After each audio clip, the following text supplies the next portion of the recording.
یہ کوئی غیر متوقع چیز نہیں ہے۔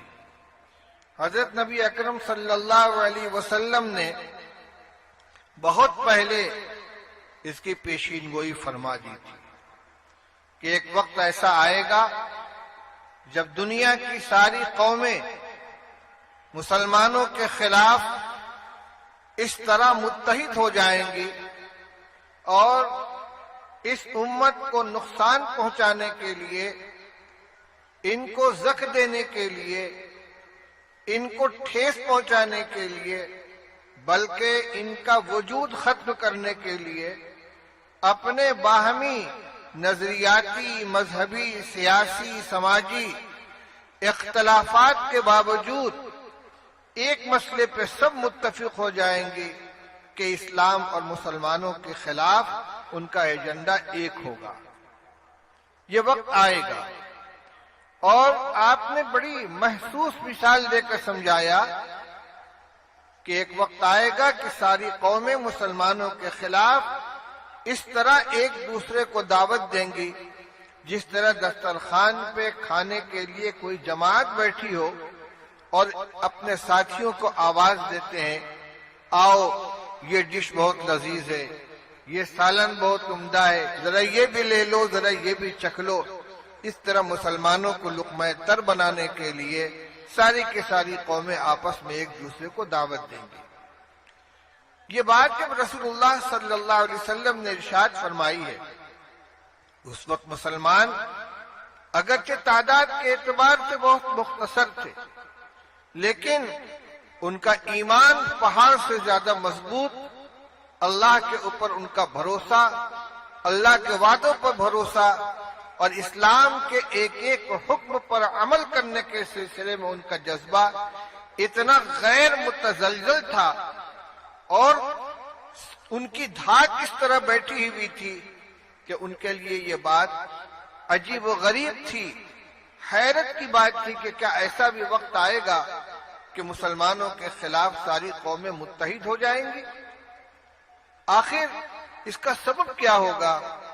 انہوں نے خیال کیا کہ شاید مسلمان اس زمانے میں تعداد کے اعتبار سے بہت تھوڑے ہوں گے۔ تو بعض صحابہ نے پوچھا، وَمِن قِلَّةٍ نَحْنُ يَوْمَئِذٍ یا رسول اللہ، کیا اس زمانے میں ہم لوگ بہت تھوڑے ہوں گے؟ ہمارے دشمن زیادہ ہوں گے، ہم کم ہوں گے، بہت کم ہوں گے؟ رسول اللہ صلی اللہ علیہ وسلم نے ارشاد فرمایا، بل انتم یومئذ کثیرون، نہیں، تم تھوڑے نہیں ہوگے، تمہاری تعداد بہت ہوگی۔ وَلَكِنَّكُمْ غُثَاءٌ كَغُثَاءِ السَّيْلِ، لیکن تعداد کی کثرت کے باوجود تمہاری حیثیت ایسی ہوگی جیسے سیلاب کے زمانے میں پانی کی سطح پر بہنے والا کوڑا کرکٹ ہوتا ہے۔ بہترین مثال دی آپ نے، جب سیلاب آیا ہوا ہو، ہر طرف سے بارش کا، نالے کا پانی ایک ندی میں اکٹھا ہو رہا ہو، اور اپنے ساتھ جھاڑ جھنکار کوڑا کرکٹ بہا کر لے آئے، تو یہ کوڑا کرکٹ اتنا مقدار کے اعتبار سے زیادہ ہوتا ہے کہ پانی کی پوری سطح پہ چھا جاتا ہے، لیکن اس کے باوجود اس کی نہ کوئی قیمت ہوتی ہے، نہ اس کا کوئی وزن ہوتا ہے، جدھر بہاؤ اس کو لے کر جائے بہتا چلا جائے، کہیں کوئی رکاوٹ آئی ٹکرا گیا، کہیں نشیب آیا نیچے گر گیا، کہیں موڑ آیا گھوم گیا، کوئی اس کو کوڑی کے بھاؤ لینے کے لیے تیار نہیں ہوتا۔ تو مقدار کے اعتبار سے سیلاب کے اوپر بہنے والا کوڑا بہت ہوتا ہے، لیکن حیثیت کے اعتبار سے اس کی کوئی قدر و قیمت نہیں۔ تو رسول اللہ صلی اللہ علیہ وسلم نے فرمایا کہ جس زمانے کا میں تذکرہ کر رہا ہوں، اس زمانے میں مسلمان تعداد کے اعتبار سے بہت ہوں گے، لیکن حیثیت وہی ہوگی جو سیلاب کے اندر پانی کی سطح پر بہنے والے کوڑے کرکٹ کی ہوتی ہے۔ اور صورتحال کیا ہوگی؟ دو باتیں فرمائی، وَلَيَنزِعَنَّ اللَّهُ مِن قُلُوبِ عَدُوِّكُمُ الْمَحَابَّةَ مِنكُمْ، اللہ تعالی تمہارے دشمنوں کے دلوں سے تمہاری ہیبت نکال دیں گے۔ وَلَا يَقْذِفَنَّ اللَّهُ فِي قُلُوبِكُمُ الْوَهْنَ، اور اللہ تعالیٰ تمہارے دلوں میں کمزوری پیدا کر دیں گے۔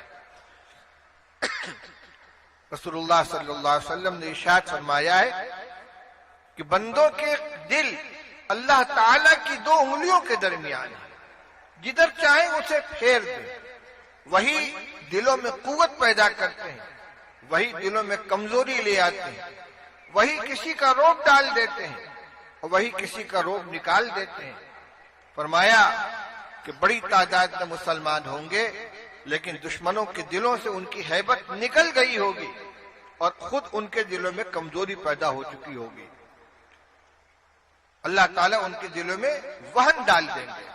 تو صحابہ نے پوچھا مل وہن یا رسول اللہ، آخر اس بزدلی اور اس کمزوری کی وجہ کیا ہوگی؟ آپ نے فرمایا حب الدنیا و کراہیت الموت، 2 وجہیں ہوں گی، ایک دنیا سے محبت اور دوسرے موت کی کراہیت۔ یہ حاصل ہے اس حدیث پاک کا۔ آج مسلمان تعداد کے اعتبار سے پوری دنیا میں دوسری بڑی اکثریت کے اندر ہے۔ اگر عیسائیوں کو جو خواہ مذہبی طور پر عیسائی ہوں یا قومی مردم شماری کے اعتبار سے اپنے کو عیسائی کہتے ہوں، ان سب کو ایک مذہبی یونٹ تسلیم کر لیا جائے تو اس کے بعد پوری دنیا میں سب سے بڑی تعداد مسلمانوں کی، کم از کم 22 مسلم اسٹیٹ ہیں جہاں مسلمان اکثریت میں خود ان کی حکومت، کئی ایسے ممالک ہیں کہ جہاں ان کی بہت بڑی تعداد ہے۔ اگر پوری دنیا کے مسلمانوں کو شمار کیا جائے تو ان کو قلیل نہیں کہا جا سکتا۔ حضور نے فرمایا تھا بل انتم یومئذ کثیرون، تم بہت ہوگے۔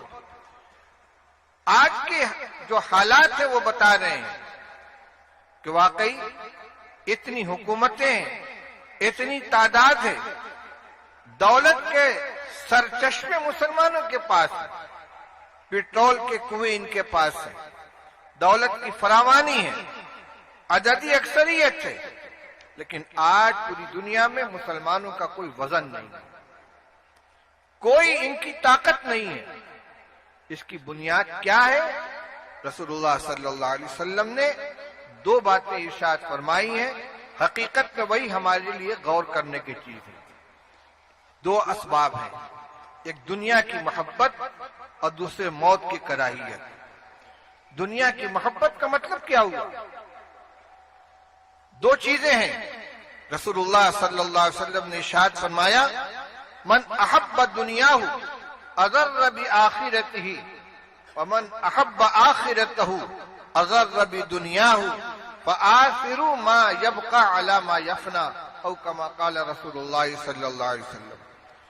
آپ نے ارشاد فرمایا کہ جو آدمی اپنی دنیا کو محبوب بنائے گا